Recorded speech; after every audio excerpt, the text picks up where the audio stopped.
Hey guys, right now my arm, my bicep specifically, it's not broken. It's perfect right now. It's an immense pain. I did the 60 pounds, which I did actually yesterday, pretty easy. Also Monday. Just that I did a warm up, and I'll show you what I mean. Here, I'll show you. Oh God, my poor arm really hurts. Okay, I'll show you. Hold on.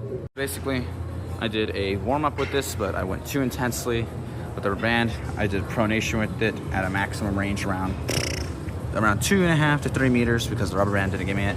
Now, it was only just one, so I switched to double and just went around, somewhere around this far from it. So stay there. It's about like a good meter, and that gave me a hell of a lot of trouble. I did pronation and rising with my right and left, so they're kind of beat up a bit. And there's the weight. And then I only did my rise twice, which I shouldn't have done. It's because it's supposed to be 1 rep max rather than a lot, but darn. But let's get started. So basically, I'm just gonna wait for my arm to heal, just a little bit, just to get better. I'm gonna probably go do 50 today, if not 45. Today is supposed to be a max day, like a max, but I don't think I'm in the condition to do that. So we'll just do warm up. So that's why I did the rough bands this morning, just to put my arms up, just in case, for my muscles not to snap. Hey guys, welcome. I just wanted to break this little pause, I guess you could say, is because, well, YouTube doesn't allow sounds to be in the background for more than 60 seconds, even though it's not me playing it. Of course, that kind of makes me a bit frustrated. It irks me.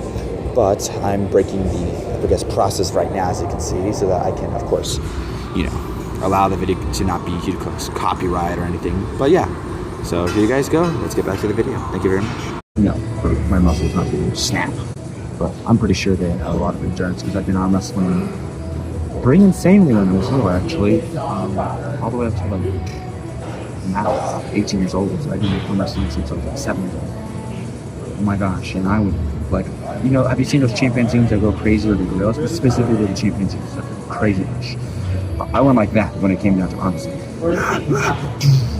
Bro, you took probably make an edit of me or something. But to be honest, he's just saying it's a bit prideful. But our lesson for this week is don't be prideful. God's my teacher. Yes, hello, it's me. Just trying not to get copyrighted. Okay, well, back to the video. Trust me, it's hard. But apart from that, I will say, what do that?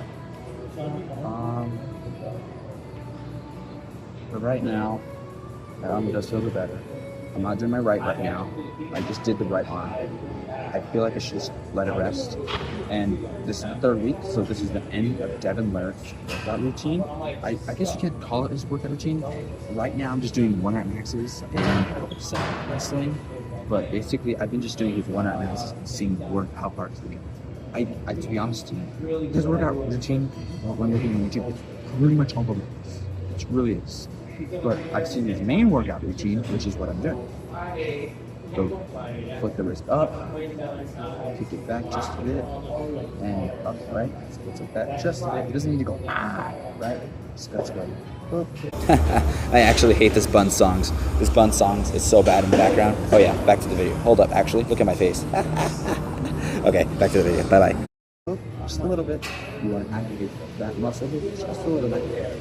Push it back to me. You really make sure your wrist is cracked back. The reason is because you want to give yourself a disadvantage. That's also what you said.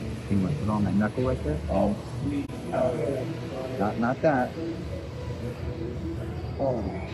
Rise with that weight. And pronation, of course, get back, rise, do the same thing. Twist already, so you already have that pressure. You have your thumb up in place, and that will mimic you holding someone. And instead of them doing this to your arm, you go. It'd rather lose bicep. I'm not doing the best job at explaining this, but here's how it is. Basically, have Dennis or Devin Laird going at it, right? You see them tensed up right before, specifically Michael Todd and Devin Laird. They're tensed up. The referee's like, stop going. Well, that's the problem. They're trying to tense up their muscles and sometimes initiate. Basically, they're locking their springs in place to immediately unload. If you've seen Rookie of the Year, you know exactly what I'm talking about. And that's basically what they're doing. So when it comes down to the arm wrestling, you have to lock it in place, and that's kind of what arm wrestling is sort of about. Not entirely, but that's sort of what it's about. Locking your arm in place and using your body to carry out that motion. It's kind of what a lot of sports are about. Locking things in place and going and taking that motion. For instance, you lock your back in place when you do usually a squat or, of course, a deadlift. Same thing with probably a bench. Of course, I'm getting you to the powerlifting realm, so that may be different. But when it comes into tournaments, give yourself the advantage every time. Or you can go ahead and give yourself the disadvantage to show your opponent you're the boss of arm wrestling, you're the boss of your sport, you are him. But let's not get too prideful now. Be humble. Or you're specifically in practice pulls, give yourself the disadvantage. If you give yourself the disadvantage in practice pulls, you will learn from your weaknesses, you will learn from your mistakes. Like for instance, in boxing, you always make sure you don't pull out your best move. You're always trying to, learn how to, have better defense or have better offense. You're giving yourself the disadvantage, which is really awesome. But apart from that, look at me. I look like I'm talking like a caveman. That's kind of why I was not explaining it very well. I was going, just look at me. Anyways, let's get back to the video. Rather than pronation, because pronation is a problem with your screws. You want to have the strongest hand control because biceps really easily, working. You can isolate that muscle. You can also isolate the forearm, the arms. It's really easy. But if you mess up on the hands, work on your arms, work on your hands, which will take some time. But it's great. It's a couple. But I've decided to add in some things, not just one of Max's, which of course he uses. I decided to use what he does, which is post. So I've been able to incorporate some supination posts after each set. I've always done 10 to 15 reps of using the rubber band, like doing something like this. I'd always get it, boom, boom. Of course I wouldn't grab it like this. I'd put it around my thumb in a way that's like this. Hold up. I might as well just take the rubber band at this point. So basically the attachment would be like that, right? Imagine it's attached that way. I grab it like this, and like that. And it's attached, right? So from my palm angle, it'll look like this. And I just do that. And then the cupping is different. All you're doing is you don't want to grab it like this. You want to strengthen that thumb also. And the way you do it is you want to put that thumb under there, and you want to really allow the main tendon to be working. Is not this one, because this tendon can get really strong. It really can. You know how strong it can actually get. Trust me. My tendon goes strong. I can cut. When it comes up here, that's when you got to work on. So, you want to cut, and you want to focus on cupping like this. You practically do salt, salt, salt, salt. And you're not trying to cup like this, because the lower you go, it's going to activate more of that pinky. That pinky tendon there.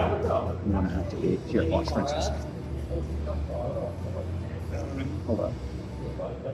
I guess the best way to say it is, see this? There it is. So, you see this tendon right here? This is my fingers tendon. Right, watch, you're gonna see go down. See that one? That's my tendon. And you see this? That's my thumb. Right, and here's the pinky. There's the tendon for the pinky when I curl. And here it is when, there it is, see that? This whole muscle. I can't say that's the whole muscle, I forgot some of the muscles in the forearm. Because you wanna work out that way. And the way you do it is kind of the way you do with a rise. And the way it's like a rise and a pronation at the same time.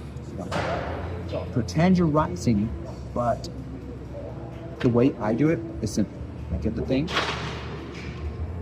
and basically I put my thumb here, and I'm not having my finger on top of my thumb like this when it's right there, Instead, I'm putting my thumb just barely out, and all the pressure, literally, it feels like I'm doing this onto something, right? All the pressure's there. And then I feel it specifically on the side of my thumb here. You can have it on the move part of the side, just make sure you don't hit it. You want to feel it on your thumb pad. Your fingertips, pads of your fingers. Feel it there. And you really want to feel it on your index finger, your middle finger, and your thumb specifically. It's okay to feel it a bit on the ring finger, but mainly on those main three fingers. ET, phone, home.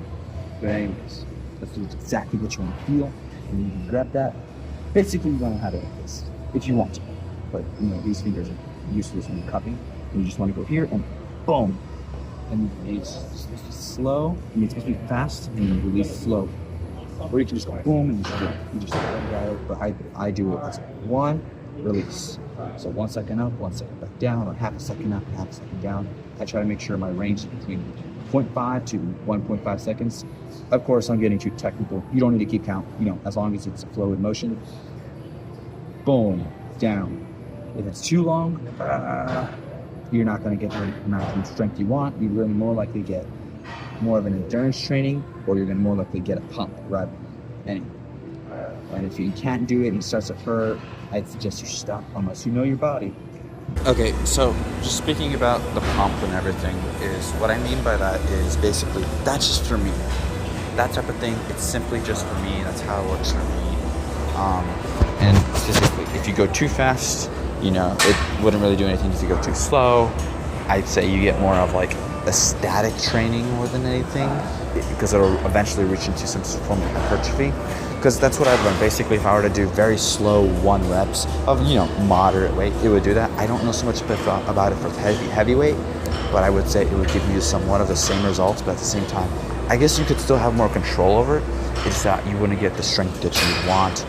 Of course, that's how I've been seeing it, of course, because I'm the one working out, I'm the one testing it. That's kind of what has been going on for me so far. If you know your body, you know what I can do. My elbows crack a lot. Literally, I'd be hearing pop, snap, and pow. Anyways, that's exactly what the workout is. I'm going to do a time lapse in some videos of me lifting weights. I'll show you the first 5 lifts of my exercises after this 7 minutes and 26 seconds. In the next video, of course, you're going to see me go boom, boom, 5 times, and you're going to see a time lapse. Or I might do a time lapse of it first for the first 10, and the last 10, like for the workout, I might just, you know, record, lift, lift, lift, lift, lift. Okay. And then lift, pause, you know, and then edit all out. So it just looks like I'm just lifting quickly and then putting it back down. So it's like a cool edit, you know? That'd be really cool. But anyways, it's 37:58, 7:59, 8 minutes. Okay, goodbye.